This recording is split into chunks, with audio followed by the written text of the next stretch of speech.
In today's video, I'm going to show you how to create and save a template in PandaDoc. Whether you're starting from scratch, using an existing file, or converting a document you've already made. Once you're in your PandaDoc account, head to the Templates section in the left sidebar. This is your workspace for building and organizing all of your reusable documents.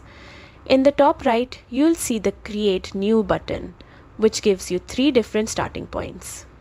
You can begin with a blank template for complete customization, import an existing PDF or Word file to build on content you already have, or choose a pre-designed template from PandaDoc's gallery for a quick head start. After you've chosen your starting point, you can begin shaping your template.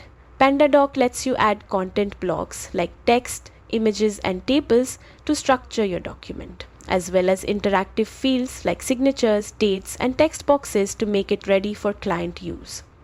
For advanced customization, the Variables tab allows you to set placeholders that autofill names, dates, and other details across the document. Every change is saved automatically, so you never have to worry about losing progress. If you'd like to rename your template at any point, simply click on its title at the top and type in the new name.